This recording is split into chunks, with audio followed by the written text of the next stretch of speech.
tous.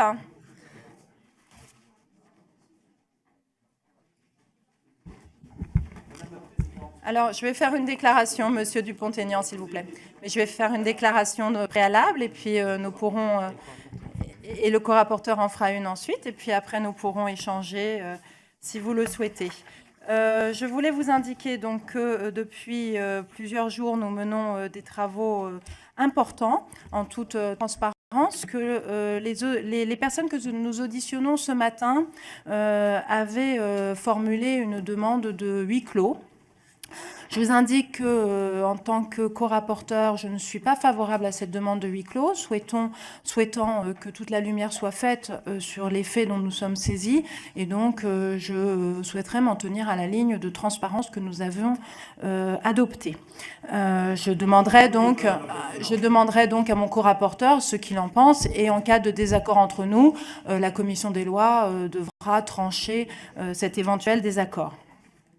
Concernant les interrogations très légitimes qui se font jour sur la suite de nos travaux, je vous indique que nous allons arriver ce matin au terme des auditions qui faisaient consensus entre tous les groupes membres de la commission des lois et entre le rapporteur et moi-même. Et je vous propose, compte tenu du fait que nous avions réservé un créneau ce soir à 16h30 pour effectuer d'éventuelles nouvelles auditions, de nous réunir en formation de commission des lois exclusivement, donc pour les commissaires aux lois, pour définir ensemble la suite que nous allons donner à nos travaux.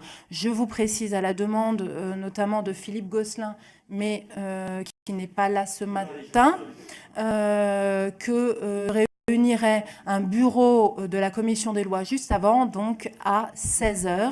Donc notez bien, 16h, bureau de la commission des lois, donc pour les membres de ce bureau et les membres associés bien sûr, et à 16h30, réunion de la commission des lois pour pouvoir statuer sur la suite que nous donnerons à nos travaux. Je vais donner la parole donc à mon co-rapporteur, M. Guillaume Larrivé. Merci Madame la Présidente. Pour le premier point, s'agissant de la demande de huis clos qui a été formulée et par le général Biofarina, commandant militaire de l'Élysée, et par le colonel Lavergne, je vous ai dit hier déjà que j'étais défavorable au huis clos. Je constate que vous vous ralliez à la position que j'ai suggérée, et donc l'audition, en effet, pourra avoir un caractère public. S'agissant du deuxième point, je veux redire avec gravité que je regrette que la liste des auditions que j'ai suggérées dès samedi dernier fasse l'objet, je le dis, de la part de la majorité jusqu'alors, d'entraves au bon fonctionnement de notre commission d'enquête. Je regrette également que les demandes qui ont été faites par les différents groupes, le groupe de la Nouvelle Gauche, le groupe de la France Insoumise, le groupe UDI, les non-inscrits également, je regrette que ces demandes n'aient toujours pas été examinées par notre commission. Il est plus que temps, en effet, que la transparence soit faite et que ces auditions puissent être conduites. Je regrette que le programme de nos auditions, en réalité, n'ait toujours pas été fixé pour cet après-midi. Je regrette que des créneaux n'aient pas été aménagés pour les jours qui suivent. Et je le dis, je suis très préoccupé par les conditions dans lesquelles nos travaux pourront se poursuivre. Monsieur Dupont-Aignan, vous pouvez vous asseoir, s'il vous plaît, et brancher votre micro si vous souhaitez prendre la parole, comme il est d'usage. Je vous remercie. Madame la Présidente, j'ai juste une question à vous poser. Est-ce qu'il y a deux catégories de députés? Les députés En Marche qui ont l'honneur de recevoir le Président de la République pour avoir des explications sur ses responsabilités, et l'ensemble des députés qui sont baladés par une commission qui n'auditionne pas tous ceux qu'elle voudrait voir venir devant. Donc est-ce qu'il y a deux façons de concevoir les choses? J'ai toujours dit que j'étais hostile au fait que le Président de la République soit auditionné par la Commission parce que cela remettrait en cause la séparation des pouvoirs, mais je vois que le Président de la République s'abaisse, n'est plus le Président de la Nation, mais va voir ses députés, entre guillemets, ce qui est totalement contraire aux institutions. Je trouve que la situation est très grave et que le Président de la République dans cette affaire n'est pas digne de sa fonction. Moi, je ne participerai plus à non, cette mais alors- mascarade. Alors, Monsieur Dupont-Aignan, voilà, au revoir. Je crois que nous sommes réunis pour auditionner des protagonistes de cette affaire et non pas pour se servir de cette commission comme une tribune politique. Mais nous voyons bien que certains avaient cet objectif-là. Alors, est-ce que, Monsieur Ciotti, est-ce que c'est une intervention qui tient lieu pour l'organisation de nos travaux? Oui. Parce que vraiment, je souhaiterais pouvoir commencer nos travaux, justement. Je vous remercie de me donner la parole, Madame la Présidente. Brièvement, cela concerne en effet l'organisation du fonctionnement et des travaux de notre commission. Je crois qu'à ce stade, on peut dresser un véritable constat et le déplorer de blocage. Je ne comprends pas, je le dis, et au nom de mes collègues républicains, l'attitude qui est la vôtre de refuser au fonctionnement de notre commission un fonctionnement transparent qui nous garantisse d'aller au bout de la mission qui nous a été confiée, qui nous a été déléguée en faisant de cette commission des lois une commission d'enquête. Il est légitime aujourd'hui que nous entendions les personnes que votre co-rapporteur vous a proposées, notamment le secrétaire général de l'Élysée. Et il est d'autant plus important que nous entendions le secrétaire général de l'Élysée et toute la chaîne administrative hiérarchique de l'Élysée que le président de la République, hier soir, par ses déclarations, a totalement contredit la version du directeur de cabinet que nous avons entendue hier. Donc, soit le directeur de cabinet a menti hier quand il a dit qu'il n'avait jamais évoqué la sanction avec le président de la République. Le président de la République dit que c'est lui qui a pris la sanction, qu'il a confirmé. Donc il y a un intermédiaire, il y a une possibilité, c'est que c'est M. Colère qui a lui-même évoqué cette sanction. Donc nous devons, sur le fond et sur la forme, nous devons la transparence, vous devez la transparence, et nous devons entendre tous ceux qui ont eu prise dans cette affaire. Et sur la forme, il y a un élément factuel qui est arrivé hier soir, qui nous conduit à demander avec encore plus de force l'audition de M. Colère. Je le dis très clairement, les députés républicains ne se satisferont pas de la façon dont est gérée aujourd'hui cette commission qui semble conduire à un enterrement de première classe de cette affaire et le fait qu'on gagne du temps à la fin du mois de juillet pour ne pas entendre les personnes que l'on doit entendre. Monsieur Nous Ciotti, ne l'accepterons pas, je le dis très j'entends que clairement. vous ne l'acceptez pas. Je vous indique que, contrairement à tout ce que je viens d'entendre, la commission des lois a été extrêmement rapide pour mettre en place cette commission d'enquête. Comme vous le savez, jeudi dernier, nous avons réuni le bureau de cette commission. Vendredi, nous avons réuni la commission des lois. Nous avons commencé nos auditions dès le lundi matin, c'est-à-dire avant-hier. Nous avons réalisé lundi 3 auditions. Nous en avons réalisé hier jusqu'à plus de 11 heures du soir. Nous sommes à nouveau réunis ce matin pour auditionner les personnels de l'Élysée. Et je vous ai indiqué que nous réunissions pour organiser la poursuite de nos travaux, la commission des lois, à 16h30. Donc, à moins que nous soyons d'ores et déjà à 16h30, aujourd'hui à 9h30, vous étiez convoqués pour 2 auditions. Le bureau de la commission des lois se réunira à 16h et la commission des lois à 16h30.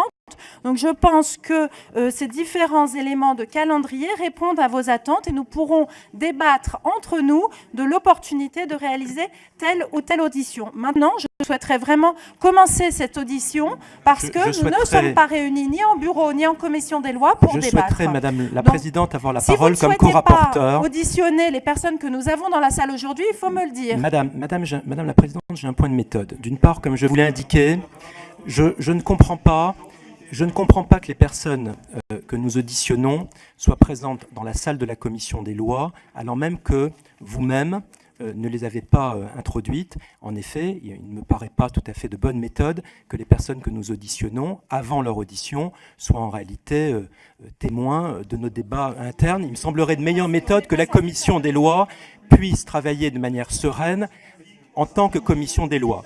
S'agissant de la liste des auditions, je ne peux pas, Madame la Présidente et co-rapporteur, vous laisser dire qu'il y a un consensus. Je rappelle, et je l'ai d'ailleurs dit dans l'hémicycle de l'Assemblée nationale devant le président de Rugy samedi matin, je vous rappelle, exerçant mes fonctions de co-rapporteur, vous avoir saisi officiellement et par écrit d'une liste extrêmement précise de personnes que je souhaite voir convoquées par notre commission d'enquête, qui concerne l'Élysée, qui concerne le ministère de l'Intérieur et qui concerne aussi le parti En Marche. Je vous rappelle que les différents groupes, le groupe de la Nouvelle Gauche, le groupe de la France Insoumise, le groupe GDR, les non-inscrits, le groupe UDI Agir Indépendant, vous ont également saisi de demandes extrêmement précises. Et je constate que ce matin, à 10h, nous n'avons pas une seule audition prévue après 12 heures aujourd'hui. Je considère qu'il y a là un dysfonctionnement manifeste du fonctionnement de notre commission d'enquête et en tant que co-rapporteur, je répète que je n'accepterai pas que cette commission fasse l'objet d'entraves et d'obstructions de la part d'une majorité aux ordres de l'Élysée. Oui, je trouve que c'est vraiment ahurissant vos propos, mon cher co-rapporteur. Mais bon, nous allons pouvoir commencer nos travaux. Mes chers collègues, nous sommes réunis pour faire la lumière ce jour sur les événements survenus à l'occasion de la manifestation parisienne du 1er mai 2018. Je vous rappelle que pour ce faire, la Commission est dotée des prérogatives d'une commission d'enquête, conformément à l'article 5 ter de l'ordonnance du 17 novembre 1958. Avant de commencer, je tiens à vous rappeler le cadre général de notre travail. Après avoir prêté serment, le général et commandant militaire de la présidence de la République tiendra un propos liminaire, puis moi-même et le co-rapporteur lui poserons quelques questions. Le général y répondra et je laisserai ensuite les représentants des groupes, dans l'ordre d'importance, poser une première série de questions. Concernant le travail qui nous réunit aujourd'hui, je vous précise que les questions que vous poserez vont être limitées sur le fond par le principe de séparation des pouvoirs, en vertu duquel il est interdit aux travaux d'une commission d'enquête de porter sur des faits donnant lieu à des poursuites judiciaires aussi longtemps que celles-ci sont en cours. La garde des Sceaux nous a fait savoir le 23 juillet qu'une information judiciaire était ouverte. Je vous rappelle également que cette audition est donc ouverte à la presse, qu'elle est diffusée en direct sur la chaîne parlementaire et qu'elle fait l'objet d'une retransmission sur le site internet de l'Assemblée nationale. Conformément aux dispositions de l'article 6 de l'ordonnance du 17 novembre 1958 relatif aux commissions d'enquête, je vais vous demander, général, de prêter le serment de dire la vérité, toute la vérité, rien que la vérité. Je jure de dire toute la vérité, rien que la vérité.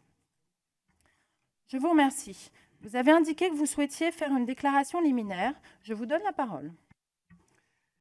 Merci. Madame la Présidente, Monsieur le co-rapporteur, Mesdames et Messieurs les députés, je salue respectueusement ici la représentation nationale. C'est un honneur que de participer à la manifestation de la vérité.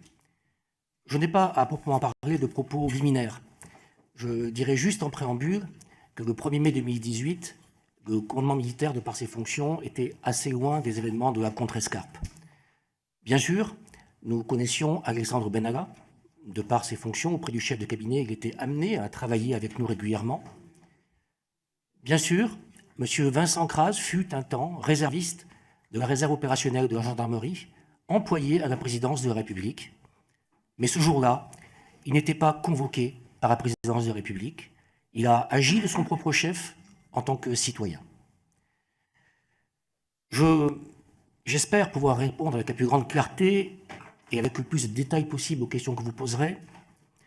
Bien entendu, et à l'instar du directeur de cabinet, je dois vous rappeler que je suis soumis à la norme constitutionnelle, à la séparation des pouvoirs. Je ne peux pas m'exprimer sur l'organisation interne de la présidence. Que par ailleurs, Madame la Présidente l'a rappelé, il y a une enquête judiciaire. Je ne pourrai pas non plus m'exprimer sur des faits qui sont relatifs à une instruction en cours. Et plus particulièrement, mon positionnement au cœur du dispositif de sécurité de la présidence de la République m'incite à la plus grande vigilance en ce qui concerne la protection du secret de la défense nationale.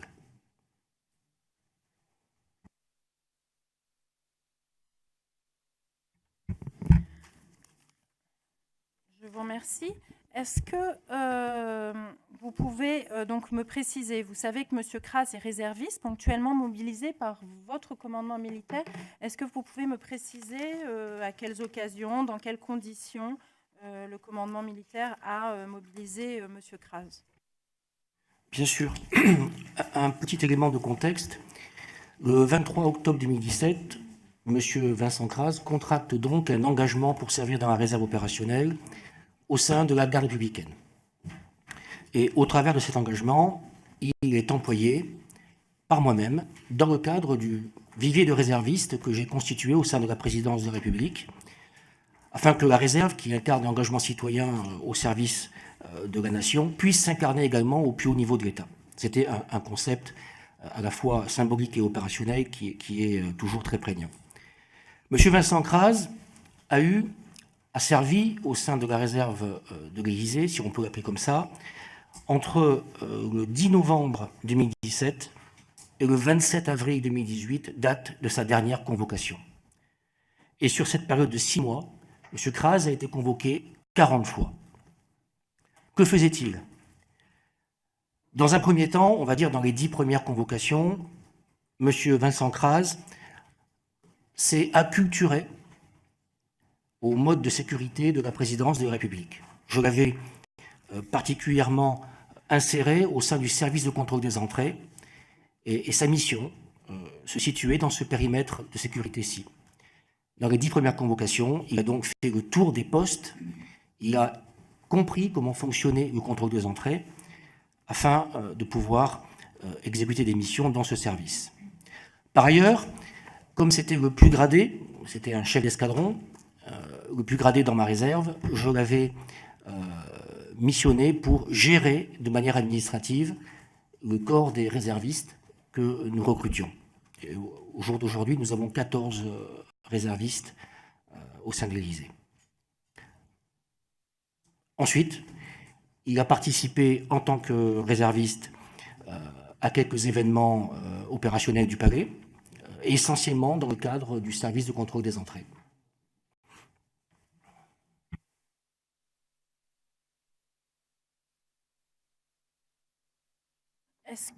Est-il habituel que des agents du commandement militaire participent à des opérations de maintien de l'ordre?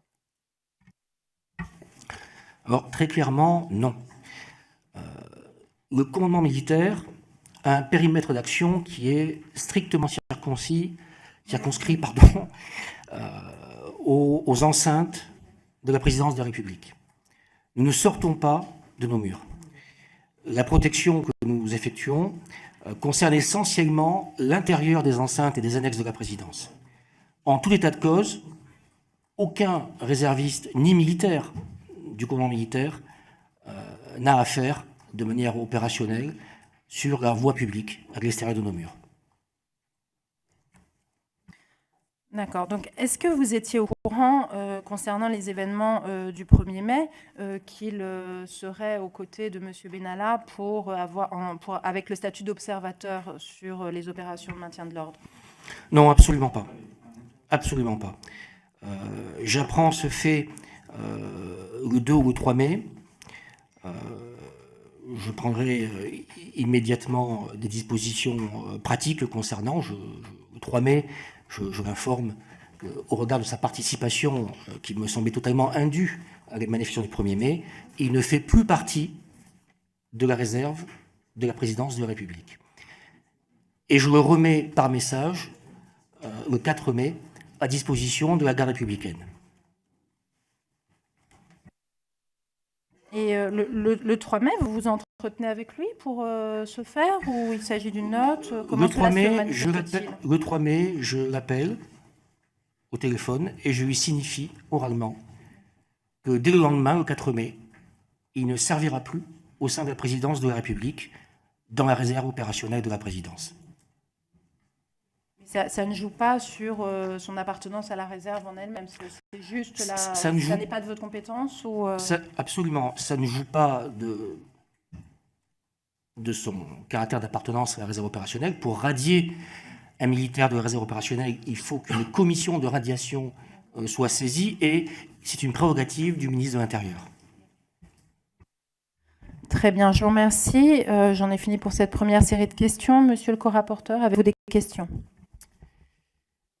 Merci, Madame la Présidente.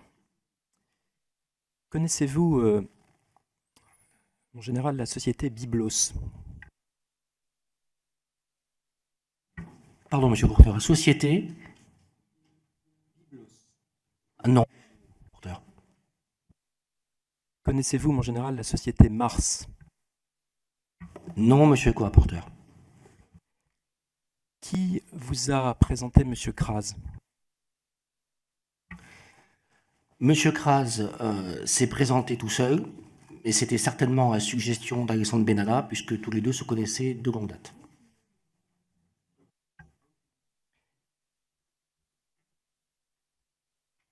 Quel type de vérification le commandement militaire de l'Élysée, que vous dirigez, a fait ou n'a pas fait sur les aptitudes de M. Kras, lui permettant d'être ainsi mobilisé au cœur de l'État? Pardon.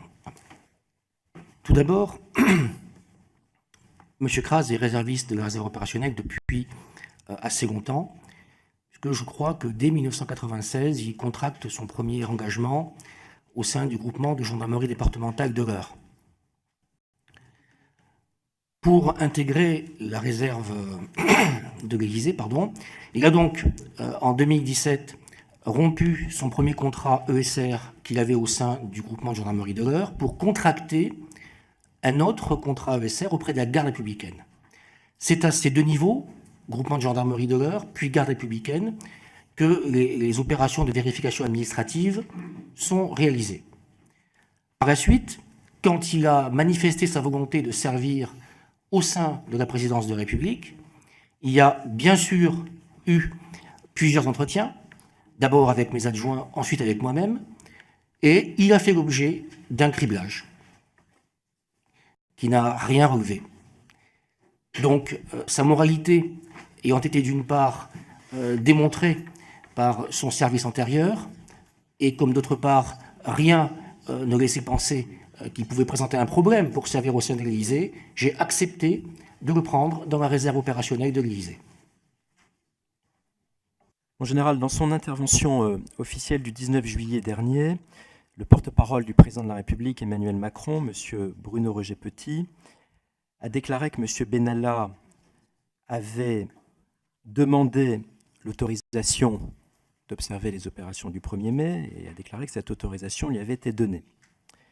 M. Bruno Roger-Petit ajoute que, je cite, « M. Alexandre Benalla était accompagné ce jour-là et dans les mêmes conditions de M. Vincent Kras. » Et dans les mêmes conditions. Je vous demande donc si M. Kras a été, comme l'a été M. Benalla, et dans les mêmes conditions que M. Benalla, autorisé, selon les termes de M. Bruno Roger-Petit, à assister aux opérations du 1er mai. Absolument pas. La dernière convocation de M. Kras pour une mission de service de la réserve opérationnelle au sein de la présidence de la République date du 27 avril 2018. Je n'ai à aucun moment eu connaissance de la participation de M. Kras ou de la volonté de M. Kras à participer aux événements du 1er mai. Quand avez-vous été informé et par quels moyens de la participation de M. Kras aux opérations du 1er mai? Le 2 mai, Alexandre Benalla vient me voir en m'expliquant qu'au cours de la manifestation du 1er mai, il a participé à une interpellation en raison du fait que des manifestants jetaient sur les forces de l'ordre et sur lui-même des objets.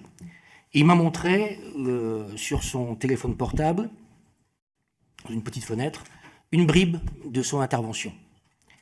Je n'ai pas reconnu Vincent Kras et j'ai à peine reconnu et discerné Alexandre Benalla. C'est par la suite, je ne sais si c'est exactement le 2 au soir ou le 3 au matin, qu'il me dit que Vincent Kras était avec lui. Par ailleurs, je n'ai jamais retrouvé cette vidéo, en tout cas pas sur... alors je ne suis pas sur les réseaux sociaux, donc je n'y ai pas accès, mais en tout cas sur Internet, je n'ai jamais retrouvé cette vidéo et je la vois dans son intégralité quand elle devient publique. Voilà. Vous indiquez, mon général, que lorsque M. Benalla vous a présenté une vidéo, vous n'avez pas pu accéder aux réseaux sociaux qui ont un caractère public?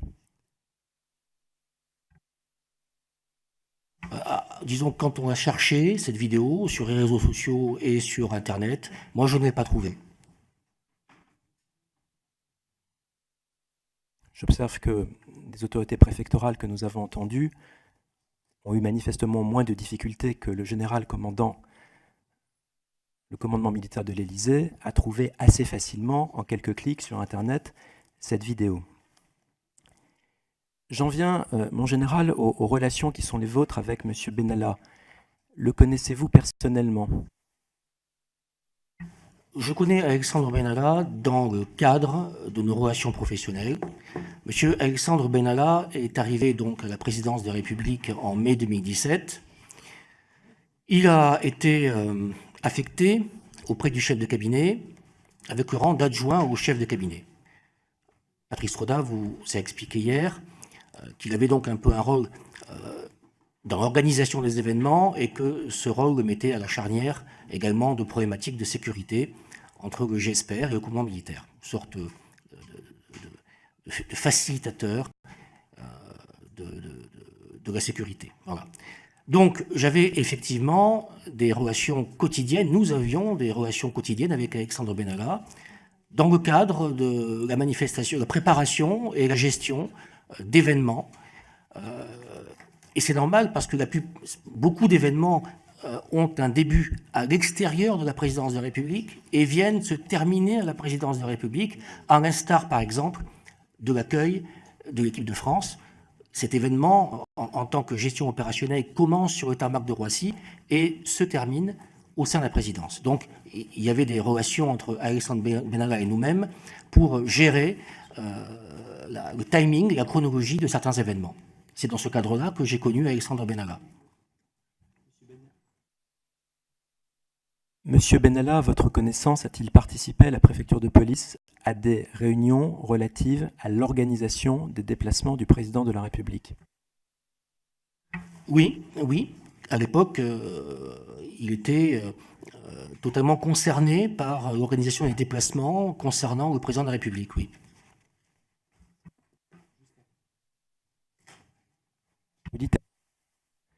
Vous dites à l'époque, jusqu'à quand M. Benalla a-t-il participé à ces réunions? Alors, pour sûr, jusqu'à qu'il soit démis de ses fonctions, et pour le moins, tant qu'il était adjoint au chef de cabinet. Quand a-t-il été démis de ses fonctions relatives à l'organisation des déplacements du président de la République? Dès lors que le directeur de cabinet l'a suspendu. Excusez-moi, j'étais un peu loin de cette décision. Ça devait être le 2 ou 3. C'est vraiment très très proche c'est immédiatement après que le directeur de cabinet découvre les faits.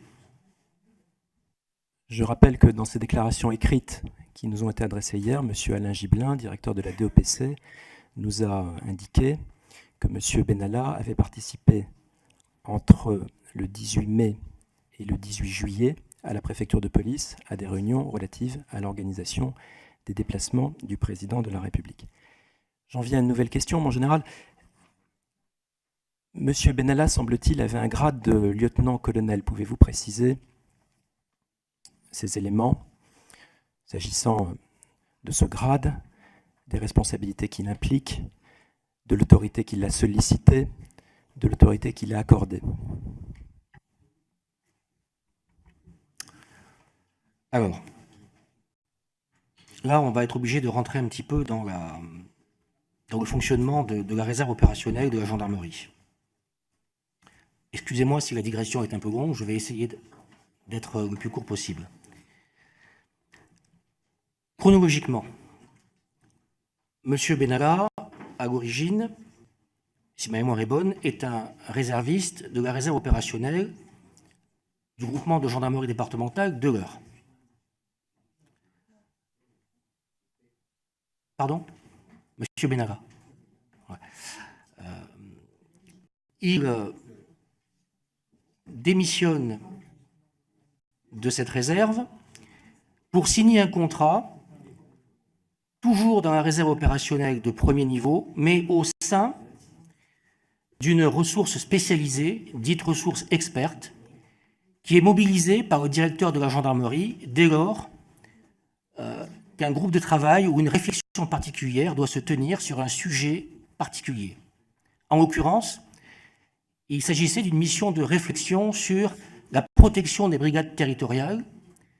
Cette mission de réflexion se tenait juste après les événements de Magnanville, où, vous vous en souvenez, des brigades avaient été incendiées et des véhicules détruits. Pour intégrer cette ressource spécialisée, le directeur général avait accordé à M. Benalla le grade de lieutenant-colonel. Je précise que ce grade ne valait que pour les débats au sein des groupes de travail. Ce grade, qui était d'ailleurs un grade d'octa. Octa, ça veut dire officier du corps technique administratif. Ce grade d'octa ne lui permettait pas d'avoir des fonctions opérationnelles sur le terrain. Ce grade ne lui permettait pas de concourir à l'avancement. Il lui permettait uniquement de siéger au sein des groupes de travail. Pourquoi le grade de lieutenant-colonel? Je présume que c'était dans l'agora des gens du groupe de travail qui étaient d'assez haut niveau pour lui donner un positionnement satisfaisant pour qu'il puisse participer au nom de son expertise de sécurité. C'est sur ce sujet l'ensemble des données que je peux vous transmettre. Quel était, mon général, le grade de M. Benalla lorsqu'il était, selon vous, membre de la réserve opérationnelle du groupement de l'Eure? Je l'ignore exactement, mais il devait s'agir d'un grade de sous-officier. Mon général, vous ignorez, vous êtes général de brigade de la gendarmerie nationale, vous ignorez le grade de M. Benalla, adjoint au chef de cabinet du président de la République, lorsqu'il était au sein de la réserve opérationnelle de l'Eure. Vous ignorez son grade. Vous avez une connaissance elliptique du parcours de M. Benalla au sein de la gendarmerie nationale? Oui, je sais qu'il était sous-officier. J'ignore quel est son parcours de réserviste opérationnel au sein du groupement de l'Eure. C'est comme ça. Est-il habituel qu'un sous-officier, à supposer que tel soit son grade, puisque vous l'ignorez, est-il habituel qu'un sous-officier soit promu lieutenant-colonel? Monsieur le co-rapporteur, dans le cadre de cette ressource spécialisée, ressource expert, qui constitue un vivier de personnes qui sont mobilisées uniquement dans le cadre de réflexion dans des groupes de travail, oui, le directeur général de la gendarmerie peut attribuer, à titre temporaire, ce niveau de grade. Et ça se fait d'ailleurs dans les autres armées, ce n'est pas spécifique à la gendarmerie nationale. Merci. Monsieur Benalla, en sa qualité de lieutenant-colonel de cette réserve opérationnelle spéciale de la gendarmerie nationale, a-t-il effectué une mission et a-t-il participé à un groupe de travail? Je n'ai pas cet élément-là. Je n'avais aucun regard sur le travail d'Alexandre Benalla dans ces groupes de travail, justement. Non, je ne sais pas. Merci. J'en reviens à Monsieur Kras. Avez-vous vous-même saisi l'autorité judiciaire des faits s'agissant de la participation de M. Kras aux événements du 1er mai, c'est-à-dire d'une part les violences dont il semble qu'il ait été responsable, et d'autre part la circonstance qu'il semble s'être substitué aux forces officielles du maintien de l'ordre. Cette double circonstance, violence d'une part et d'autre part participation dans un cadre hors de l'ordinaire, cette double circonstance vous a-t-elle conduit à estimer devoir saisir l'autorité judiciaire au titre de l'article 40 du Code de procédure pénale? Très clairement non, monsieur le co-rapporteur, parce que dans le temps de la flagrance, comme je vous l'ai dit, j'ai très mal apprécié visuellement le rôle de Vincent Crase, et à aucun moment il ne m'est apparu dans les bribes d'action que j'ai vues sur le portable d'Alexandre Benalla que Vincent Crase devait relever de l'article 40. Vous évoquez là le visionnage que vous avez effectué sur le téléphone portable de M. Benalla le 2 mai. Nous sommes aujourd'hui le 25 juillet. Entre le 2 mai et le moment où l'autorité judiciaire s'est elle-même saisie, c'est-à-dire le 18 ou 19 juillet, vous n'avez pas été conduit comme commandant militaire de l'Élysée, mobilisant ponctuellement M. Crase. Vous n'avez pas été conduit à visionner une vidéo, à analyser les faits et à vous interroger sur l'opportunité qu'il y aurait à saisir l'autorité judiciaire au titre de l'article 40. Non, monsieur le co-rapporteur. D'une part, concernant Vincent Crase, et au vu de ce que je savais et de ce que j'ai vu, la décision que j'ai prise de l'exclure quasi immédiatement de la réserve Élysée me semblait être nette et proportionnée à ce que je savais. Par la suite, il appartenait, et il appartient toujours, à la direction générale de la gendarmerie à statuer sur l'avenir de M. Crase dans la réserve. Je pense que nous allons nous diriger, bien sûr, vers une radiation, mais comme je vous l'ai dit, c'est une prérogative du ministre de l'Intérieur. Et en mon âme et conscience, j'ai fait ce qui me semblait être devoir fait à mon niveau. Avez-vous effectué au secrétaire général de la présidence de la République, M. Alexis Collère, un compte-rendu relatif à M. Crase? Ma chaîne hiérarchique au sein de la présidence de la République est très claire. Je dépends du directeur de cabinet. Dès que j'apprends que M. Vincent Crase a participé aux côtés de M. Benalla aux événements sur la Contrescarpe, je lui rends compte. Je n'ai pas, sauf en l'absence du directeur de cabinet, à rendre compte directement au secrétaire général. Mon général, le porte-parole du président de la République, le 19 juillet, a déclaré que M. Crase était, d'une part, gendarme réserviste mobilisé, on l'a compris, par le commandement militaire de la présidence de la République, et d'autre part, employé de la République En Marche. D'autres employés de la République En Marche sont-ils mobilisés sous votre autorité par le commandement militaire de l'Élysée? De mémoire, il doit y en avoir un sur les 14 que nous employons aujourd'hui.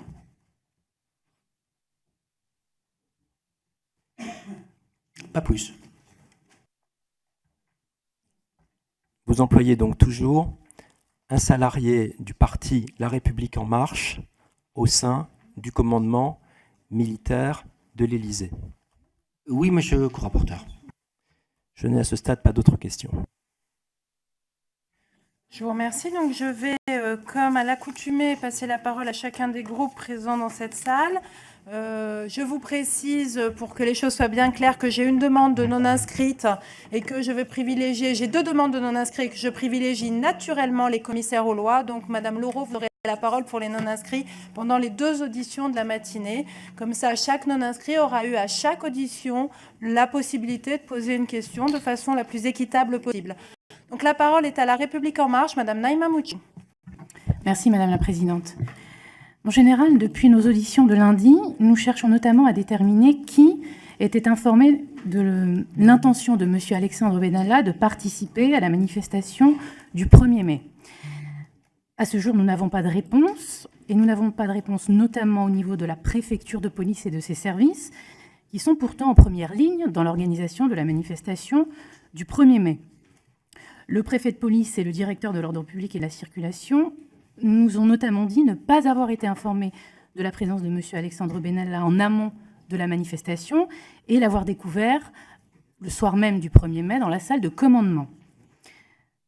Alors, mon général, compte tenu de vos fonctions de haut niveau, avez-vous, à votre connaissance, ou savez-vous si quelqu'un à la préfecture de police, et en particulier le préfet de police et ou le directeur de l'ordre public et de la circulation, était informé de l'intention d'Alexandre Benalla de participer à la manifestation du 1er mai?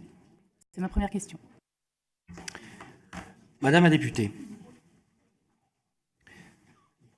le 25 avril 2018, écrit reporté sur mon agenda, s'est tenu un déjeuner de travail entre M. Alain Gibelin, moi-même et Alexandre Benalla. L'objet de ce déjeuner de travail était de reconsidérer les conditions d'emploi et de travail des fonctionnaires de police de la compagnie de garde de l'Élysée, qui dépendent de la division de protection des institutions, qui elle-même dépend de la DOPC, car ces fonctionnaires de police sont chargés du premier périmètre de défense de la présidence de la République.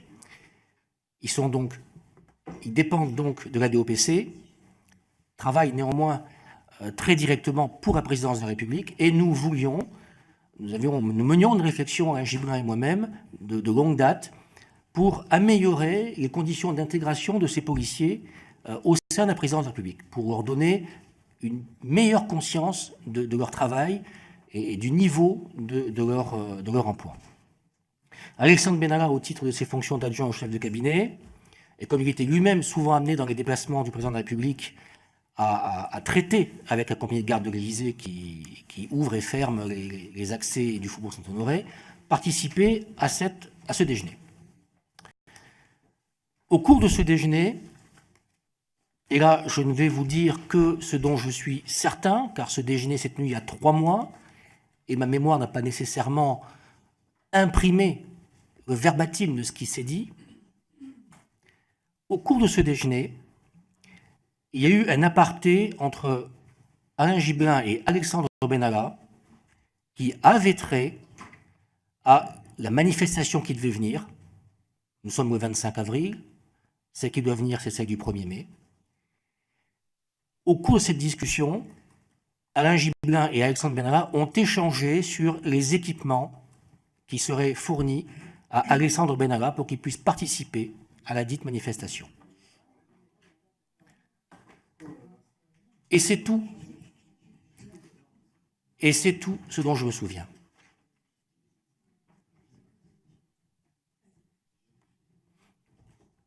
Merci, mon général. Je comprends donc qu'au cours de ce déjeuner qui s'est tenu quelques jours avant la manifestation du 1er mai, et selon donc votre mémoire, M. Gibelin et M. Benalla ont échangé sur les équipements que M. Benalla porterait à l'occasion de la manifestation du 1er mai, ce dont je conclus que M.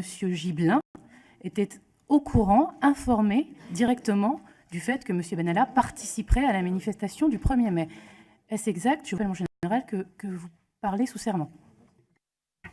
Madame, c'est ce dont je me souviens. Je vous remercie, mon général. Il semblerait donc qu'il y ait une contradiction entre les propos. Il semblerait donc qu'il y ait une contradiction très nette entre ce que M. Gibelin nous a déclaré il y a 24 heures ou un peu plus, puisqu'il nous avait indiqué ne jamais avoir été informé de la participation de M. Benalla à la manifestation, à l'avoir découverte le soir même en salle de commandement. Et nous devrons donc éclairer ce point. Je propose à Madame la Présidente de réentendre M. Gibelin. J'ai une dernière question, mon général. La présence de M. Alexandre Benalla le 1er mai, sous l'apparence d'un policier et doté d'équipements de police, fait dire à certains qu'il existerait une sorte de police parallèle.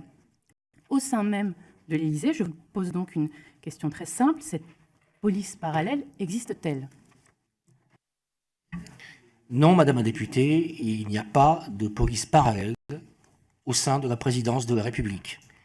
Il n'y a que le commandement militaire de la présidence de la République et le groupe de sécurité du président de la République. Général. Je vous remercie. Pour le groupe Les Républicains, donc pour 3 questions, Monsieur Philippe Gosselin. Oui, merci Madame la Présidente. Nous poserons en trio ces questions. Je ferai la première. Mon général, vous avez indiqué les sanctions qui ont concerné Monsieur Crasse, qui avait remis à la disposition de la garde républicaine. On nous a dit à quelques reprises, mais parfois contradictoirement, que Monsieur Benalla avait été absent de l'Élysée à partir du 4 mai et jusqu'au 22 mai. Est-ce que vous-même, vous pouvez attester qu'effectivement, il était bien absent? Premier point. Et toujours dans cette même question, est-ce que vous pouvez attester que, tout en étant absent, il n'était pas affecté de près ou de loin, de fait, à des travaux ou des séquences liées à la sécurité? Parce qu'on peut être absent de l'Élysée physiquement, mais continuer évidemment à travailler pour l'Élysée. Je vous confirme, monsieur le député, que jamais au cours de sa sanction, et comme je suis responsable du contrôle des entrées, je peux vous l'affirmer, monsieur Alexandre Benalla n'est revenu au palais de l'Élysée. Je rajouterai qu'à titre personnel, je n'arrivais même plus à le joindre sur son téléphone. À votre connaissance, attester, je dis bien à votre connaissance, attester qu'il n'a pas travaillé et en aucune façon pour l'Élysée de près ou de loin pendant cette période. À votre connaissance. Mais vous l'affirmez, ça m'est difficile. Alexandre Benalla ne travaillait pas sous mes ordres. Je peux vous affirmer qu'il n'a jamais remis les pieds à l'Élysée. Et là, s'arrêtent mes certitudes à son sujet, sur cette période.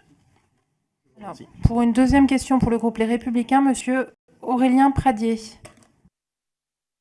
Merci Madame la Présidente. Mon général, je voudrais revenir sur le port d'armes de monsieur Benalla et manifestement de monsieur Crasse.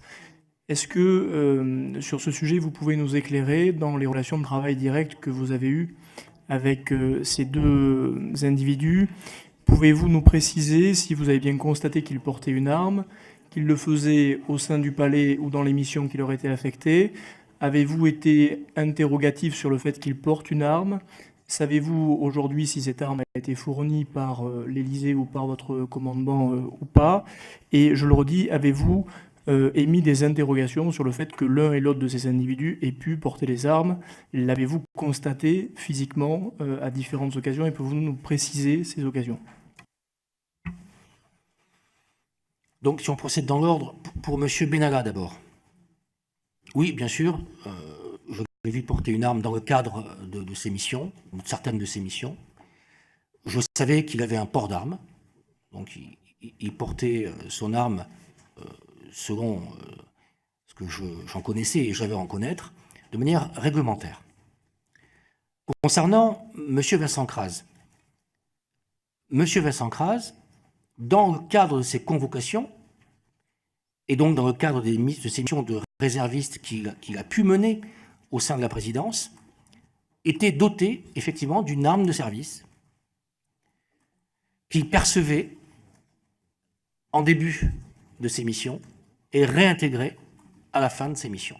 Je n'insiste pas sur le caractère extrêmement verrouillé de nos modes de perception et de réintégration des armes au commandement militaire et au GSPR, d'ailleurs aussi, je veux le dire en passant. Donc, voilà pour ce que je savais de la dotation en armement de M. Vincent Crasse. Il avait une arme qui lui était prêtée par le commandement militaire dans le cadre de ses missions au sein du commandement militaire, mission qui était toujours précédée d'une convocation. Voilà. Ah, je l'ignore, monsieur le député. En tout cas, ce n'est pas une arme du commandement militaire.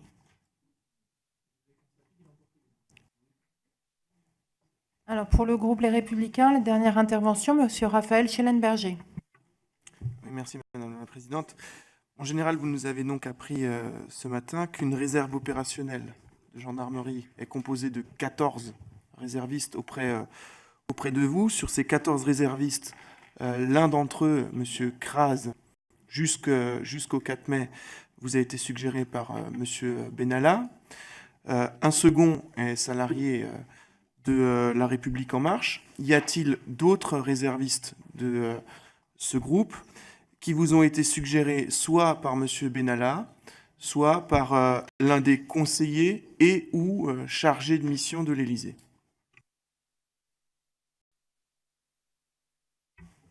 Non, monsieur le député, j'ai la liste donc des 14 réservistes de la réserve opérationnelle qui servent au sein de la présidence de la République. Mis à part monsieur Vincent Kras, il y a un autre réserviste qui est ou a été salarié du parti REM, voilà, puisque actuellement je vois qu'il est technicien d'études NJ, donc il ne doit plus être au parti REM à l'heure actuelle. Mais au départ, quand je l'ai rencontré, il en venait. Alors, était-ce pendant la campagne? Ah non, non. C'est la garde républicaine qui me présente des profils de gens qui ont donc demandé à souscrire un engagement dans la réserve auprès de la garde. J'ai des profils qui me sont proposés par la garde républicaine. Et c'est moi qui choisis, in fine, ceux qui intégreront la réserve Élysée, à l'issue de nombreux entretiens. Je vous remercie. Pour le groupe MoDem, Madame Laurence Wichniewski pour 3 questions. Oui, merci Madame la Présidente. Général, je voudrais d'abord redire notre attachement au service traditionnel qui assure à la fois la sécurité de la présidence de la République et la protection du président de la République. Le périmètre, nous leur faisons confiance.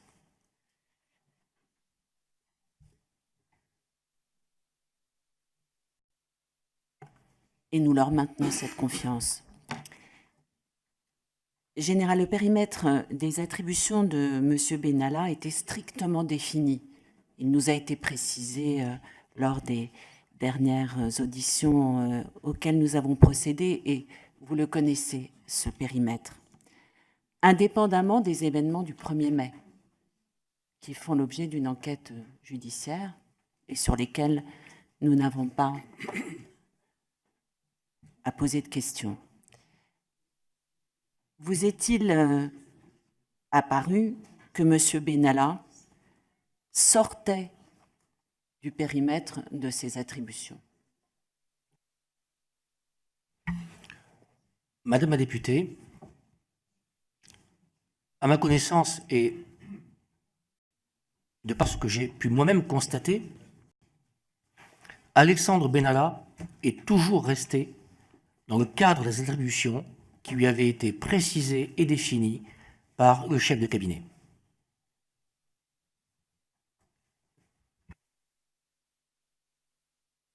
Monsieur Balanant?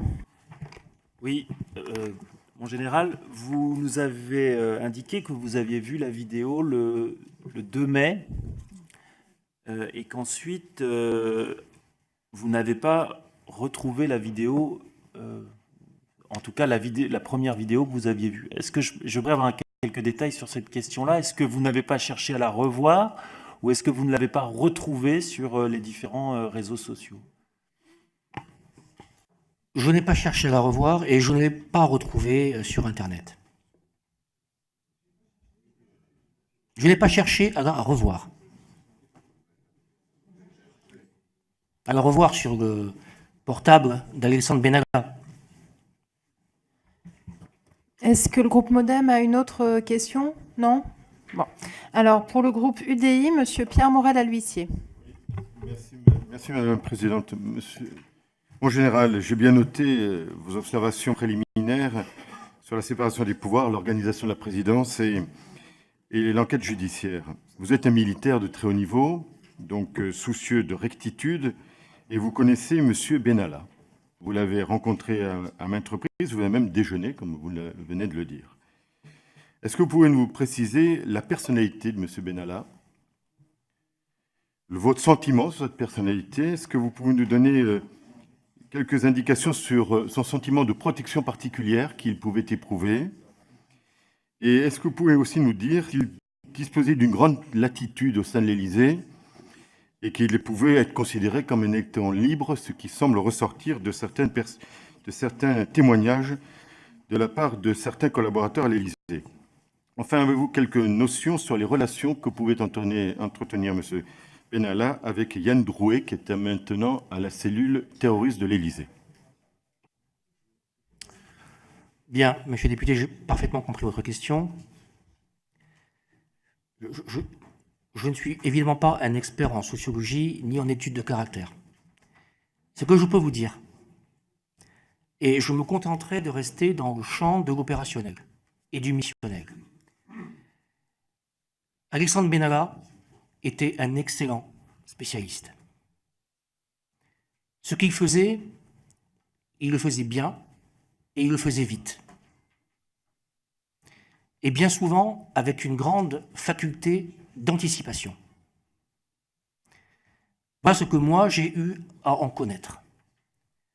Sur le plan de la personne, et là vous me permettrez d'être très succinct, il avait 26 ans. Il avait sans doute quelques défauts propres à la jeunesse, une forme d'enthousiasme, de fougue, qui pouvait paraître parfois un peu débridé. Mais en tout cas, sur le plan opérationnel et sur le plan missionnel, tout le monde à la présidence de la République appréciait les services rendus par Alexandre Benalla, et ce serait lui faire une grave injustice que de le nier ici et maintenant. Monsieur Meyer-Habib pour le groupe UDI. Merci.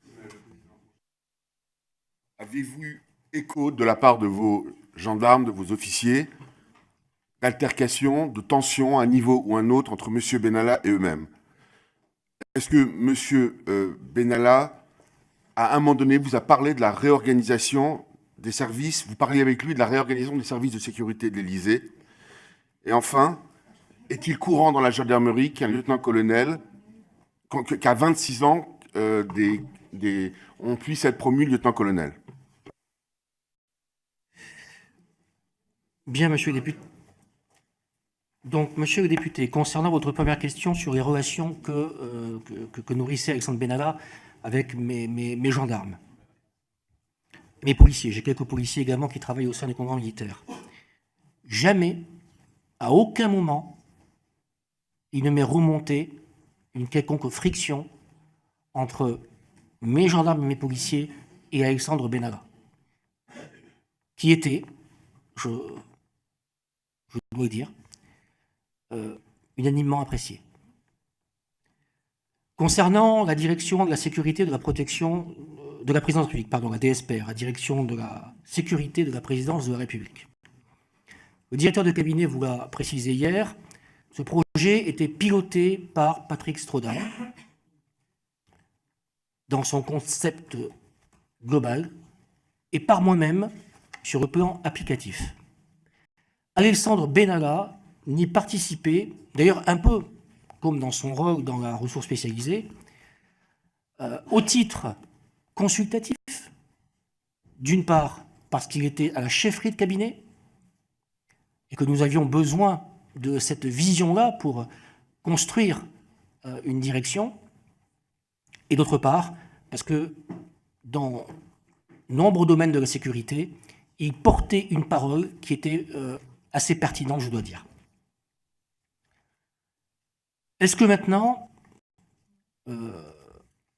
c'est le sens de votre dernière question, est-ce que le grade de lieutenant-colonel était approprié? Comme je vous l'ai dit, il participait à un groupe de travail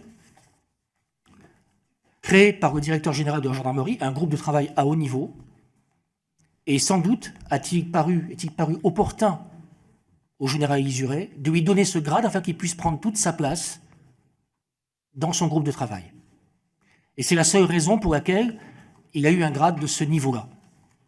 Par ailleurs, je vous le répète, Ce grade, il ne pouvait le porter sur le terrain de manière opérationnelle. Il n'était lieutenant-colonel que dans le cadre des travaux menés par le groupe de réflexion. Je vous remercie. Maintenant, nous allons passer aux questions du groupe Nouvelle Gauche avec Monsieur David Habib.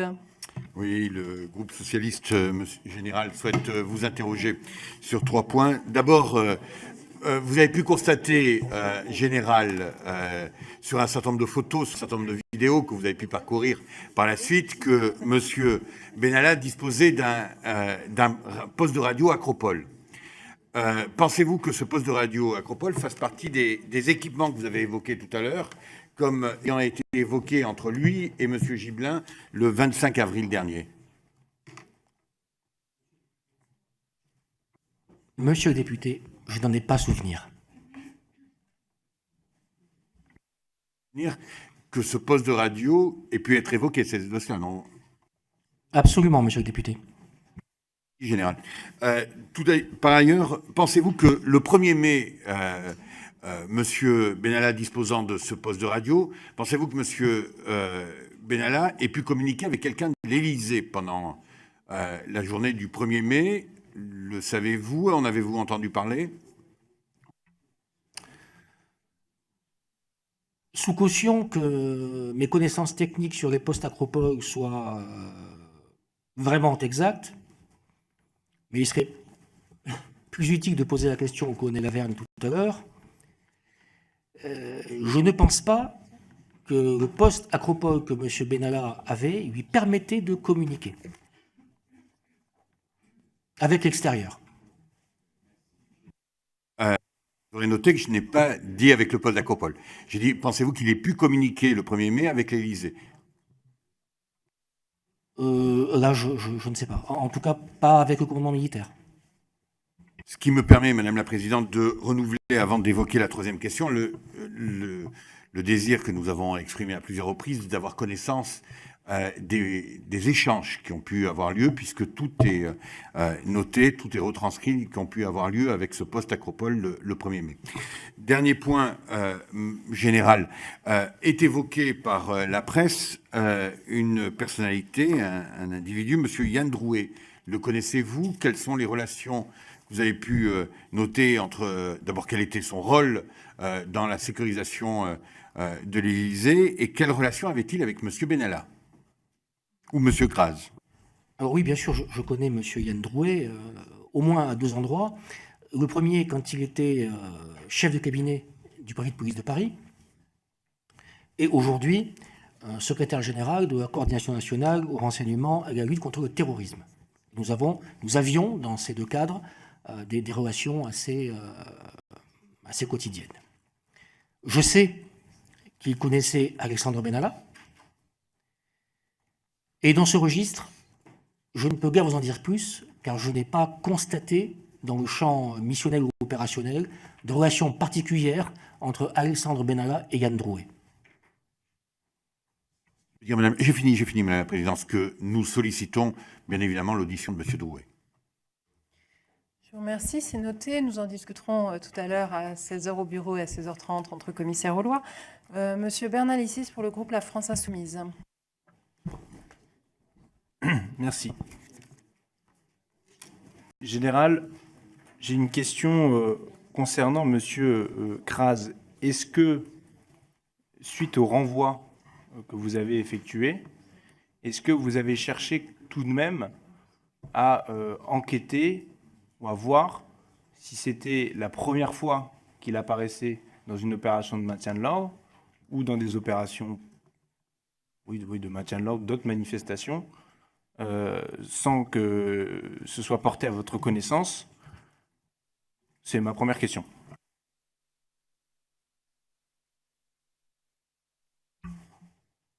Bon, très clairement, je n'ai pas enquêté au sens stricto sensu sur les activités d'Alexandre Benalla en dehors de ces périodes, pardon, Monsieur Graz, en dehors de ces périodes de réserve.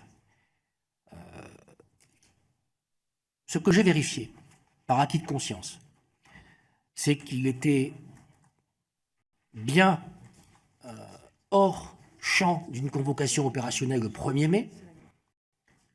Ça m'a amené à vérifier que la dernière convocation de Vincent Cras était au 25 avril.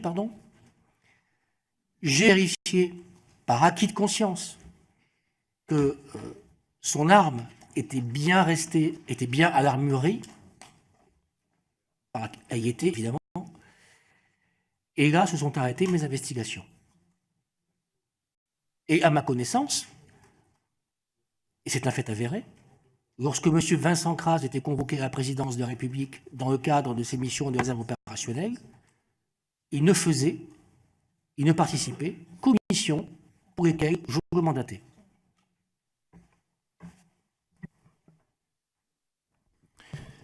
Bien, vous me confirmerez, donc l'arme qu'il a sur lui le 1er mai est celle qui était du coup restée au service a posteriori du 1er mai, après son renvoi. Je ne sais pas s'il portait une arme le 1er mai. Tout ce que je sais, c'était qu'il ne pouvait pas porter une arme du commandement militaire. Et après, on rentre dans l'instruction.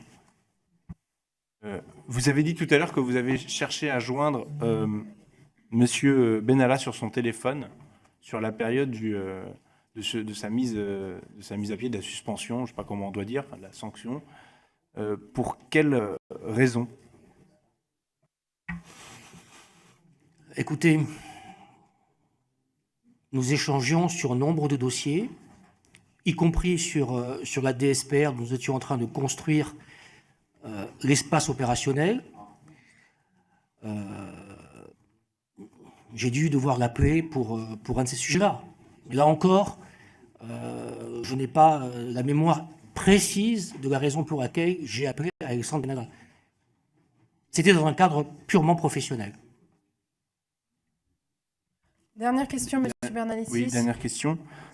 On a parlé tout à l'heure de police parallèle ou de chaîne de commandement parallèle, etc. Mais je ne pense pas qu'il soit juste de ça directement, et de toute façon, elle n'aurait pas été organisée, à mon sens, au sein de la présidence de la République, comme ça, à la vue de tout le monde. Bref, puisque je sais votre attachement à vous et un certain nombre d'autres fonctionnaires à la présidence, à l'État, à ce que ça représente et à la République.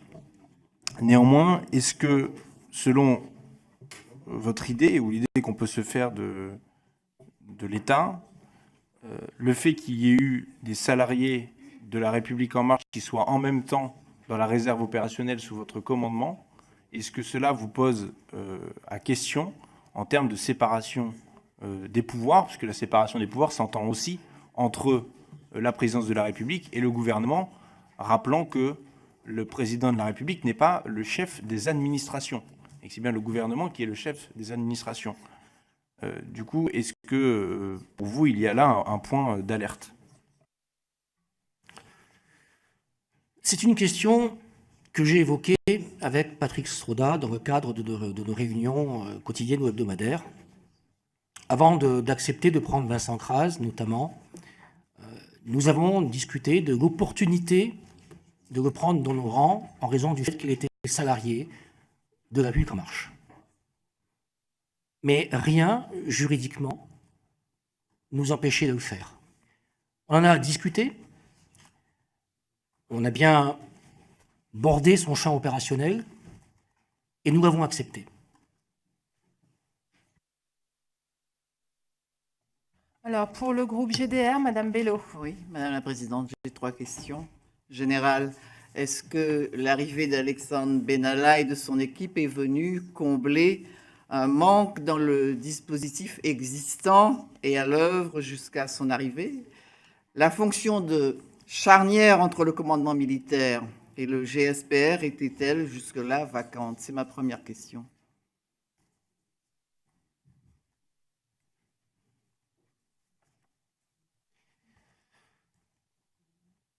Tout système, toute structure, aussi sophistiquée et perfectionnée soit-elle, est toujours susceptible de pouvoir être améliorée, d'une part. Et c'est le sens de la réflexion sur la direction de la sécurité de la présidence de la République. Non, il n'y avait pas de manque, non, il n'y avait pas de rupture de continuité de sécurité avant l'arrivée d'Alexandre Benalla. Avait-il une fonction charnière? Alors, pas au sens opérationnel du terme, son positionnement en tant qu'adjoint au chef de cabinet lui permettait de pouvoir ajouter un degré de coordination supplémentaire entre ce qui se passe à l'extérieur de l'Élysée et ce qui se passe à l'intérieur, étant donné que l'extérieur et l'intérieur, bien souvent, sont liés dans un continuum de sécurité. Voilà la plus-value, dirais-je, qu'apportait Alexandre Benalla à notre dispositif global de sécurité. Est-ce que j'ai répondu, Madame la députée, à votre question? J'entends la réponse. Est-ce que l'irruption d'Alexandre Benalla dans le dispositif chargé d'assurer la sécurité de la présidence de la République vous a amené à modifier sensiblement votre protocole d'action et d'intervention générale? Je ne sais pas si on peut parler d'irruption. C'est l'arrivée d'Alexandre Benalla. Non. Non, clairement non. Ma dernière question, Madame la Présidente générale. Le ministre de l'Intérieur a affirmé hier matin avec force que la sécurité ne s'improvise pas et qu'elle est l'affaire de professionnels. J'aimerais savoir, je parle encore d'irruption, si l'irruption d'Alexandre Benalla et de son équipe vous a contraint, en plus de vos missions classiques, à imaginer des mesures visant à anticiper l'action de non-professionnels auprès de vos équipes. Je précise, outre la protection du président, est-ce qu'il ne vous fallait pas en plus surveiller les actions de cette équipe?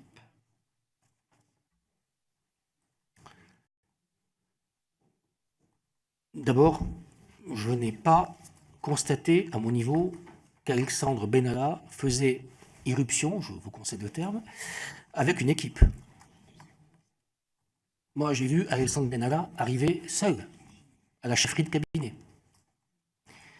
Et en aucun cas, son action a pu impacter, parasiter, on peut employer le terme que l'on veut, la mienne. En aucun cas.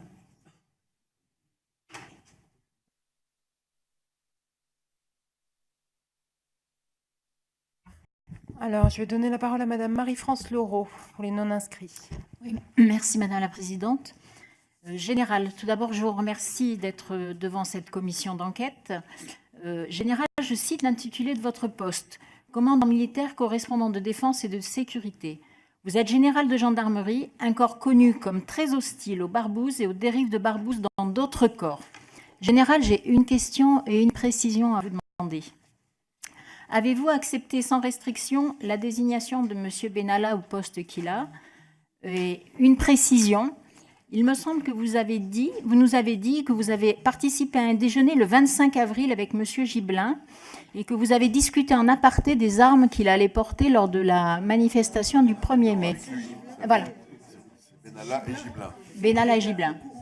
Donc vous étiez au courant, si vous étiez au repas, que M. Benalla allait avoir des armes.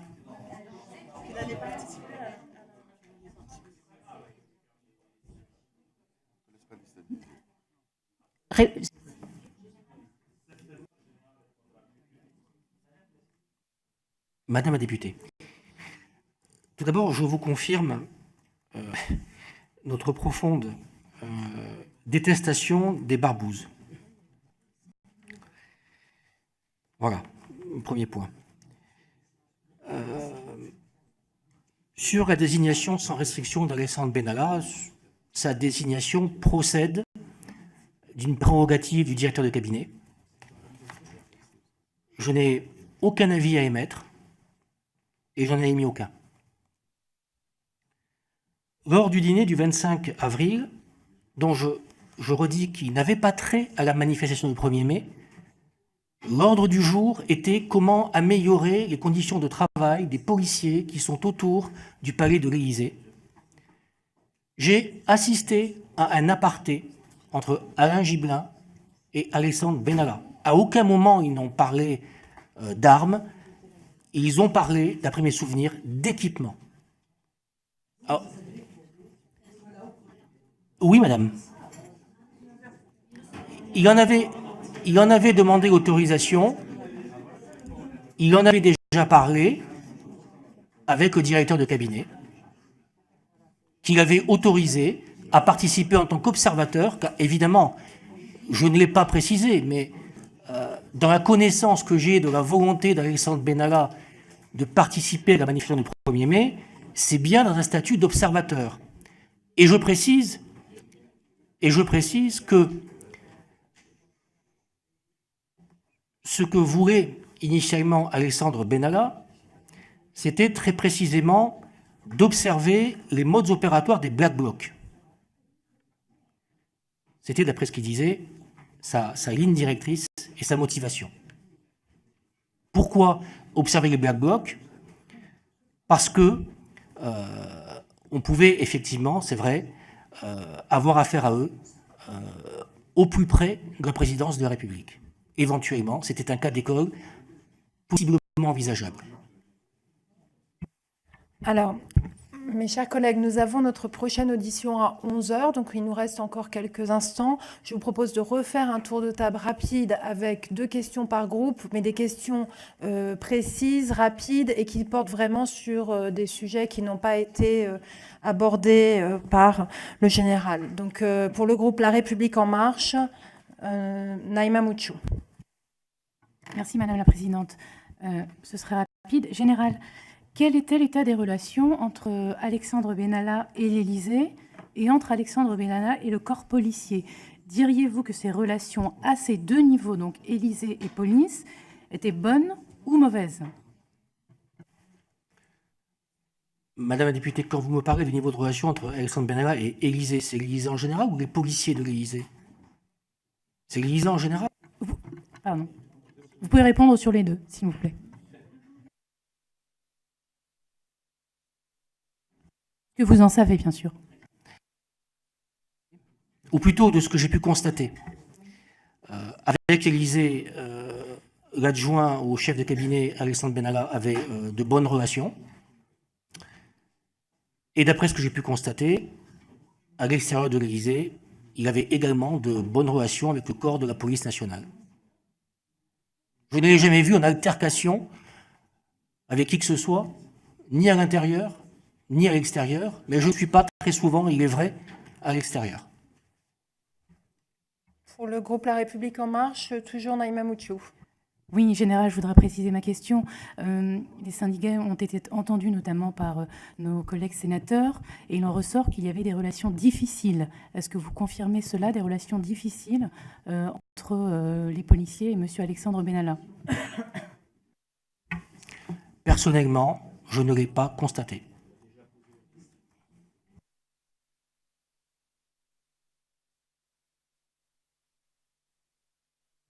Je vous remercie. Mon général. Oui. Ah. Monsieur Vuittel. Oui, s'il vous plaît. Mon général, vous nous avez dit, si j'ai bien retenu, avoir appris la présence, par M. Benalla le 3 mai, ou le 2 ou 3 mai, la présence de M. Kras sur les lieux de la manifestation. Vous avez ensuite appelé M. Kras pour lui signifier qu'il pouvait du coup plus être dans la réserve de l'Élysée. Comment l'un et l'autre ont-ils justifié? J'imagine bien qu'ils ont dû vous dire on y était pour ça, c'est voilà comment ça s'est passé. Comment ont-ils justifié la présence de M. Kras sur ces lieux-là? Ils ne l'ont pas justifié. M. Kras, quand je l'ai eu au téléphone pour lui signifier qu'il ne reviendrait plus au sein de l'Élysée dans le cadre, dans n'importe quel cadre d'ailleurs, m'a dit qu'il avait suivi Alexandre Benalla de son propre chef ce jour-là.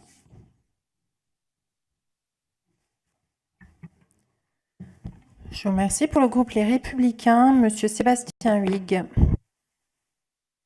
Merci Madame la Présidente.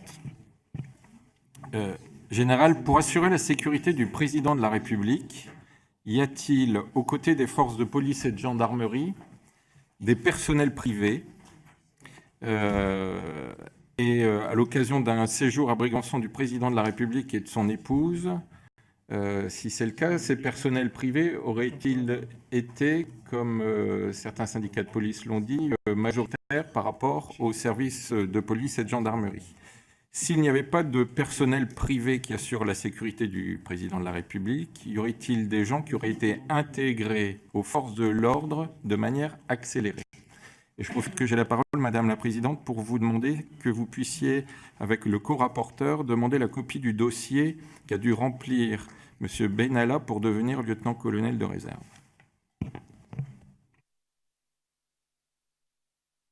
Bien, monsieur le député. Je suis très clair, je vais l'être même pour le GSPR. Il n'y a aucun membre d'une force privée, quelle qu'elle soit, actuellement en service dans la mission de sécurité de la présidence de la République. Voilà. Est-ce que s'il y en avait, est-ce que ça relève de personnes qui ont été incorporées à l'Élysée de manière accélérée? Je ne vois pas de quoi on parle. En tout cas, s'il s'agit du commandement militaire, absolument pas. Absolument pas. Pas plus d'ailleurs à l'Élysée qu'à Brégançon ou une autre résidence présidentielle. Deuxième intervenant pour les Républicains, M. Jean-Louis Masson. Merci, Madame la Présidente. Mon général, une question précise. Je voudrais savoir si vous connaissez Ludovic Schecker et s'il avait un rôle particulier dans la protection de la présidence. Oui, monsieur le député, je connais évidemment Ludovic Schecker, puisqu'il il travaille auprès de l'amiral Rogel au sein de l'état-major particulier de la présidence de la République. Nous échangeons sur certains dossiers. Et à ma connaissance, il n'est jamais sorti de ce rôle. Jamais sorti de ce rôle. Sorti de ce rôle-là, ce rôle auprès de l'amiral Rogel, où il doit être, mais là, sous toute réserve, chargé de mission. Alors, est-ce que le MoDem a des questions complémentaires? Oui, Madame la Présidente. Monsieur Balanant. Mon général, avant, vous étiez en poste à ce même poste avant l'arrivée de Monsieur Macron, du président Macron. Je voulais donc savoir qui faisait et comment étaient effectuées ces missions de coordination qui étaient réalisées par Monsieur Benalla. C'est-à-dire comment étaient effectuées avant l'arrivée de l'équipe de M. Macron, ces missions qui semblent être des missions effectivement importantes de coordination.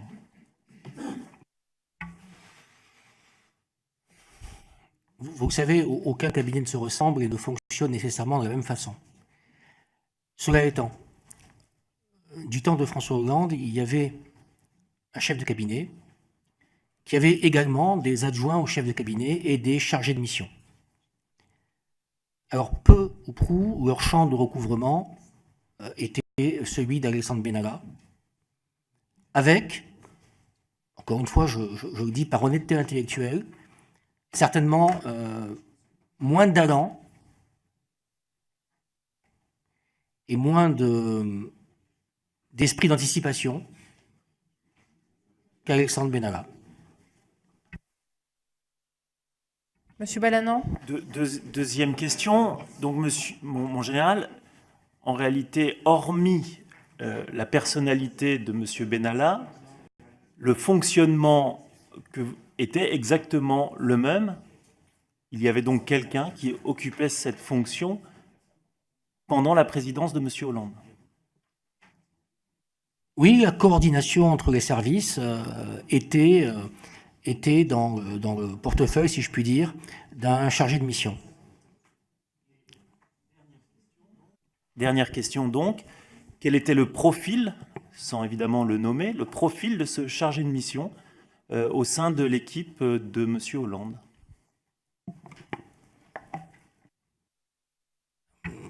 Excusez-moi, qu'est-ce que vous entendez par profil? Profil professionnel, parcours professionnel. Effectivement, était-il policier? Était-il... voilà. C'était un civil chargé de mission qui n'était pas... Non, il n'avait pas de grade dans l'administration, ce n'était pas un sous-préfet ni un préfet. C'était un chargé de mission civil. Voilà. Pas salarié d'un parti. Pour le groupe UDI, est-ce que M. Meyer Habib... Merci, Madame la Présidente. Mon général, donc, nous arrivons un peu... Mon général, donc, M. Benalla ne s'occupait pas de la sécurité du président de la République, vous confirmez?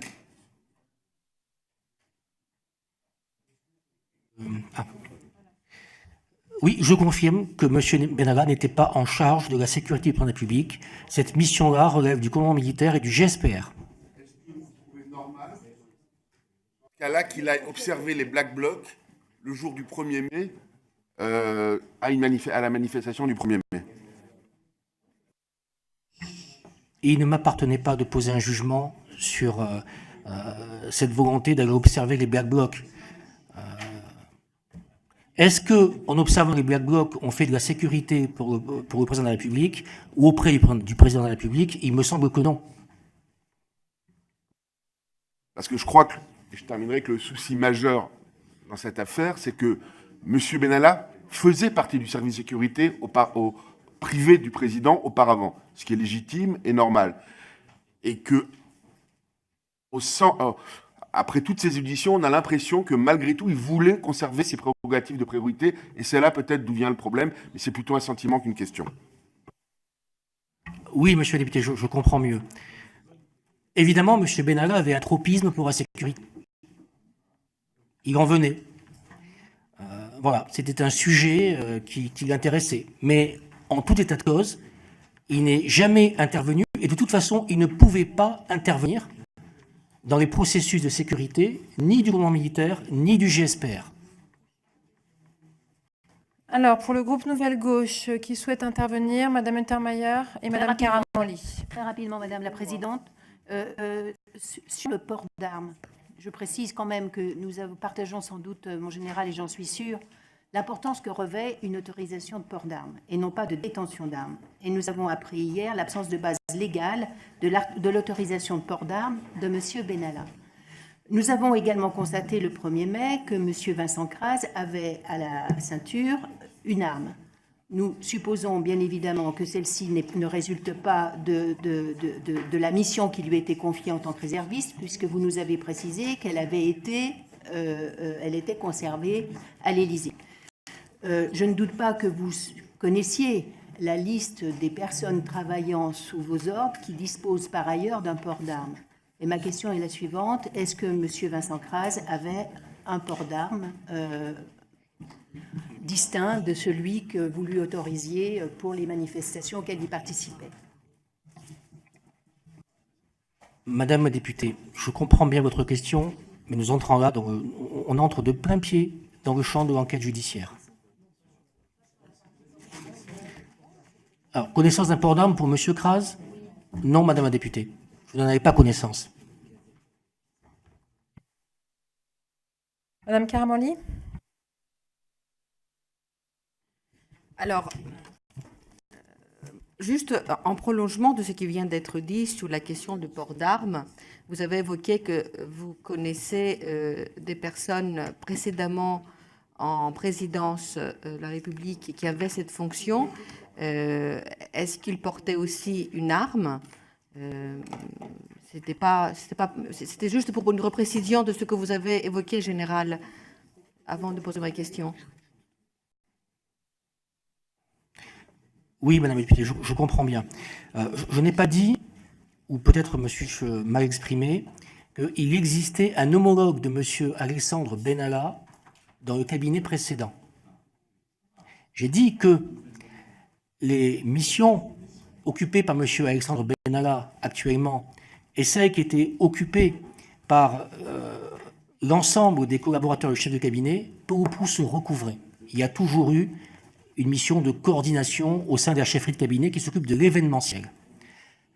Pour préciser maintenant votre question, non, à ma connaissance, la chefferie de cabinet sous François Hollande n'était pas armée. Je n'ai jamais vu d'armes à la ceinture d'un adjoint au chef de cabinet, à l'époque de François Hollande. Il n'y avait pas non plus d'intervention du type qu'on a connu le 1er mai. Donc ma question générale serait justement de savoir, donc vous avez parlé à plusieurs reprises de M. Benalla comme un expert, comme un expert. On ne voit pas quelles sont les expériences passées et présentes qui faisaient de lui un expert de haut niveau, pour mieux comprendre finalement son rôle. Et on ne sait pas s'ils sont envisageables contre les réservistes et les experts qui ne respectent pas le code de déontologie, s'il y a des sanctions disciplinaires. Ça nous amène un peu à se poser la question si, en quelque sorte, la valeur attend le nombre des années. Oui, Alexandre Benalla avait une grande connaissance des problématiques de sécurité. L'avait-il acquise par son expérience personnelle? L'avait-il acquise dans ses études? Sans doute que oui, ça devait être un mélange des deux. Est-ce que le code de déontologie, et au regard de son grade dans la réserve, le soumettra à des sanctions? Mais là, comme pour M. Benalla, comme pour M. Vincent Crase, la question se posera de la radiation d'Alexandre Benalla de la réserve opérationnelle de premier niveau dans la ressource spécialisée. Alors, pour la France insoumise, non, on avait dit deux, on avait dit, mais non, mais j'ai annoncé, mais vous ne m'avez pas écouté, monsieur Habib. J'ai indiqué que je faisais un deuxième tour rapide avec 2 questions par groupe. Je l'ai indiqué très clairement et je l'ai fait respecter. Donc, alors, la parole est à monsieur, pour la France insoumise, monsieur Bernalicis ou...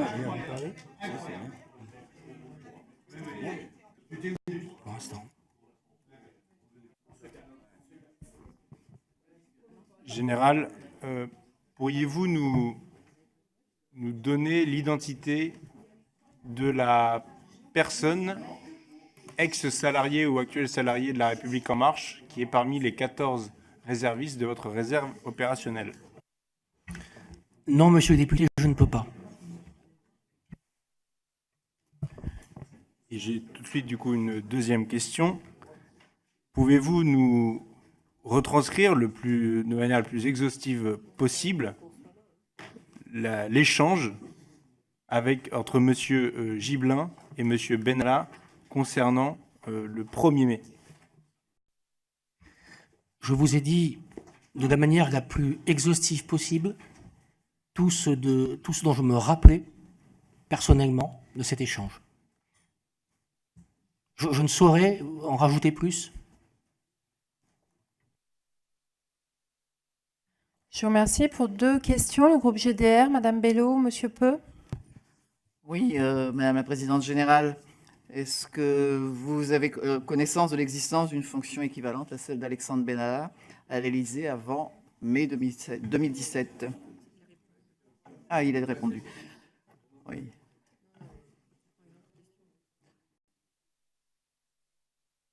D'une fonction équivalente, c'est si quelqu'un tenait la même fonction avec le même périmètre missionnel, non. C'était un recouvrement de périmètre distribué entre plusieurs adjoints et chargés de mission de la chefferie de cabinet. Vous savez, les cabinets qui se succèdent ne fonctionnent jamais à l'identique. Général, j'ai bien noté qu'il n'y avait pas d'équipe Benalla. J'aimerais toutefois savoir combien de personnes ont été recrutées depuis mai 2017 pour assurer la sécurité de l'Élysée. Question vaste. Parce que, d'abord, il y a toujours un turnover dans les équipes, aussi bien au sein du commandement militaire que du GSPR. Il y a une régénération, un renouvellement des équipes qui procède d'un cycle naturel de constitution et de reconstitution et de consolidation des équipes de sécurité. Vous dire exactement combien nous, au commandement militaire, on en a recruté dans l'année 2017, donc combien de gendarmes ont été mutés et combien de gendarmes sont arrivés, je vous dirais entre 15 et 20. Je pense que le turnover du GSPR doit être moindre, puisqu'il y a quand même moins de personnes au GSPR qu'au sein du commandement militaire. Je précise que je ne recrute que des gendarmes ou des policiers. Alors, mon co-rapporteur a encore une ou deux questions à vous poser. J'en aurai une également. Et puis, nous clôturons. Vous avez déjà eu une question pour les non-inscrits aujourd'hui en la personne de Madame Laureau, qui est membre de la commission des lois. Et elle m'avait indiqué qu'elle ne souhaitait poser qu'une question par audition. Je pense que c'est le respect des règles de notre Assemblée. Bien, Madame la Présidente, je suis prêt à céder mon temps de parole aux non-inscrits. Ce n'est pas vous, Monsieur Larrivé, qui décidez de l'organisation de nos débats. C'est en ma qualité de présidente. Et j'avais indiqué à Madame Laureau, alors je souhaiterais finir. J'avais indiqué à Madame Laureau que j'acceptais sa requête puisqu'elle m'avait contacté hier, me demandant la parole au titre des non-inscrits pour une question par audition. Donc nous sommes juste dans le strict respect de ce que nous avions convenu. Monsieur Guillaume Larrivé, je vous remercie de poser votre question. Mon général, pourriez-vous préciser le périmètre de ce groupe de travail de réorganisation des services de sécurité de la présidence de la République et en particulier, pouvez-vous préciser si M. Benalla y participait et si, comme un grand journal du soir l'indique hier, l'ancien secrétaire général du parti En Marche, M. Ludovic Schecker, participait à ce groupe de travail sur la réorganisation des services de sécurité.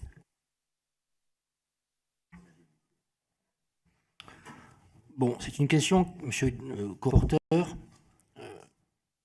qui se situe quand même à la frontière de ce qui peut être dit ou n'est pas dit.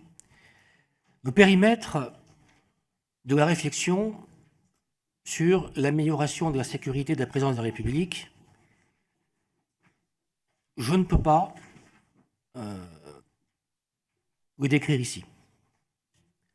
Ce que je peux vous dire, c'est que notre réflexion s'est portée sur tous les segments de la mission sécurité, afin de voir individuellement tout ce que nous pouvions faire pour les améliorer, ou pas d'ailleurs s'il n'y avait rien à faire.